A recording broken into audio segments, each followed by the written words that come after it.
Hello বন্ধুরা, আপনার PF অ্যাকাউন্টে যদি আপনি ই নমিনেশন কমপ্লিট না করে থাকেন, আজকের এই ভিডিওটির মাধ্যমে আপনি খুব সহজেই আপনার নিজস্ব মোবাইল দিয়ে আপনি ই নমিনেশন কমপ্লিট করতে পারবেন। তো এর জন্য আপনি ভিউ অপশনে টাচ করে আপনার যে প্রোফাইল ফটো রয়েছে সেটা আপনি আপলোড করে নেবেন। প্রোফাইল অপশনের মধ্যে টাচ করে নেবেন। এরপর প্রোফাইলে যদি ফটো আপলোড করা থাকে তো ভালোই, না থাকলে আপনি চেঞ্জ ফটো অপশনের মধ্যে আপনি টাচ করে আপনি আপনার যে ফটো রয়েছে সেই ফটো আপনি এখানে আপলোড করে নেবেন। ঠিক আছে, তো এখানে চেঞ্জ ফটো অপশনে টাচ করব। এরপর করে নেওয়ার পর এরকম আসবে, আপনি নিচে প্রিভিউ অপশন দেখতে পাবেন, এই অপশনে আপনি টাচ করে নেবেন। এরপর নিচের দিকে আসলে দেখতে পাবেন আপলোড ফটোগ্রাফ, এখানে আপনি টাচ করে ওকে করে নেবেন।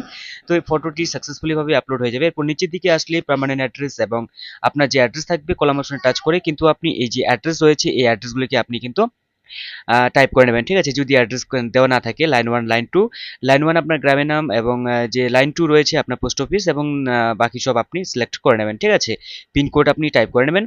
এরপর current address is same as the permanent অ্যাড্রেসের মধ্যে টাচ করলেই আপনি পার্মানেন্ট অ্যাড্রেস কিন্তু আপনি অটোমেটিকলি ভাবেই আপডেট হয়ে যাবে। এরপর আপডেট অপশনে টাচ করলেই সাকসেসফুল হয়ে যাবে। এরপর ম্যানেজ অপশনে টাচ করে নেবেন। করে নেওয়ার পর আপনি এখানে দেখতে পাবেন ই নমিনেশন।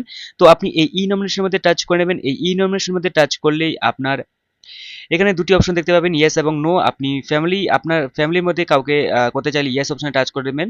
এরপর এবং যদি বাইরের হয়ে থাকে কেউ তাহলে নো অপশনে টাচ করে নেবেন। এরপর আধার নেম এবং ডেট অফ বার্থ টাইপ করে নেওয়ার পর জেন্ডার টাইপ করে নেবেন। এরপর রিলেশন টাইপ করে নেওয়ার পর সেম এস মেম্বারের মধ্যে টাচ করলেই যে অ্যাড্রেস রয়েছে অ্যাড্রেস অটোমেটিকলি ভাবে ফিল হয়ে যাবে।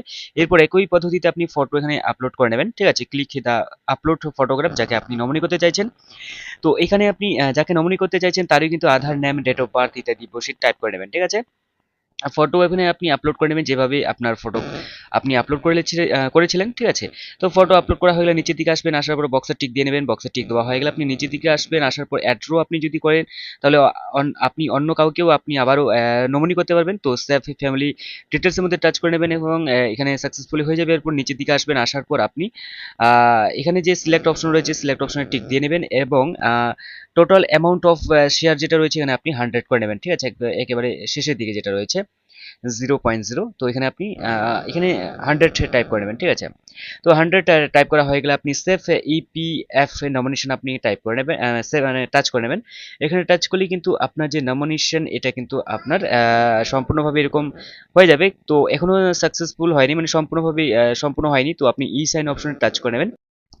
ই সাইন অপশনে টাচ করলে পরবর্তী একটি পেজ ওপেন হয়ে যাবে। তো সার্ভার প্রবলেমের কারণেই কিন্তু এই ই সাইন কমপ্লিট হয়নি। তো আমি আপনাকে বলে দিচ্ছি। তো এই পেজে কিন্তু আপনার আধার নাম্বার দিতে হবে এবং আধার নাম্বার ওটিপি, আমি রেজিস্টার মোবাইলে ওটিপি আসবে, ওটিপি টাইপ করে দিলে কিন্তু আপনার ই নমিনেশন সাকসেসফুল হয়ে যাবে। তো এই ছিল আজকে ছোট্ট একটা ভিডিও। তো দেখা হচ্ছে পরবর্তী নতুন ভিডিওতে। Bye bye.